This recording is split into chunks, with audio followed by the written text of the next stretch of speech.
حضرت ابو سعید الخیر ایک اللہ والے گزرے، ابو سعید الخیر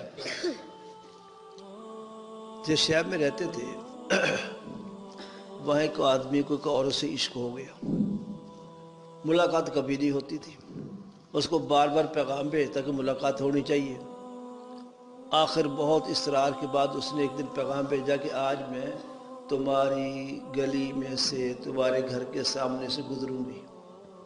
اس کا تو کام ہو گیا، مدت کا بیچارہ ترس رہا تھا، وہ چارپائی باہر بچھا کے بیٹھ گیا انتظار میں کہ کس محبوبہ گزرے گی۔ لیکن پنجابی کہتے ہیں سولی تے بھی نیند آ جاتی ہے نا، تو رات زیادہ گزر گئی تو اونگن لگ پیا، اونگ آ رہی، جب وہ اونگ رہا تھا وہ گزر گئی۔ اس کو خبر ہوئی بعد میں کہ میرے اونگتے ہوئے سوتے ہوئے وہ گزر گئی۔ اوہو، اس پر جو گزری کہ مدت کے بعد تو ملاقات ہونے لگی تھی اور آج یہ حال ہوگا، میں سویا رہ گیا۔ بہت افسوس ہوا۔ کتنا افسوس ہوا بھائی؟ عاشقوں کو ہجر میں افسوس ہوا کرتا ہے وہ ہوگا۔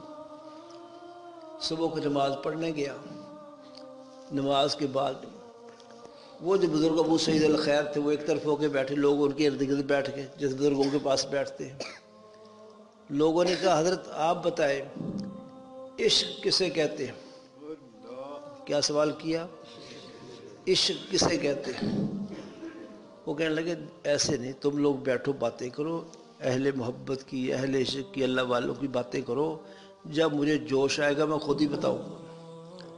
لوگوں نے اولیاء اللہ کے بزرگوں کے تذکرے شروع کر دیے، ان کی محبتوں کے۔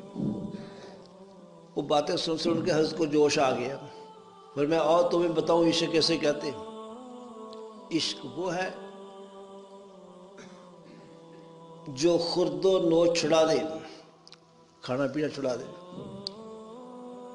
اور نیند کو اڑا دے۔ جب یہ بات کر رہے تھے وہ عاشق صاحب بھی اس کے اندر بیٹھے تھے، وہ عاشق، اور یاد وہ عاشق جو رات بھر چار پہ بھی انتظار کرتے رہے اور پھر اونگنے لگ گئے، وہ بھی بیٹھے تھے۔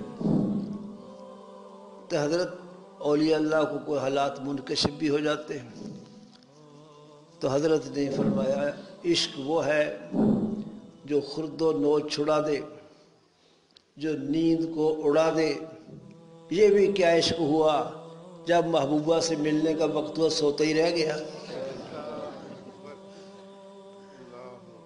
اور اس کو روحانی توجہ دی اس نوجوان عاشق صاحب کو۔ جب اس کے کان میں یہ بات پڑی اس کے دل پہ لگی، اس لیے کہ اس کا تو واقعہ تھا۔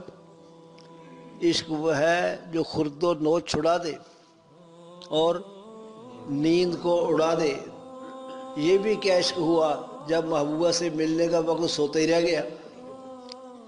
اس نے اللہ اکبر کا نعرہ مارا، اس نوجوان نے اچھلا کودا اوپر کو، حضرت نے روحانی توجہ دی، اللہ پاک نے اس کے دل میں اس عورت کا عشق نکال کے اپنی محبت کو ڈال دیا۔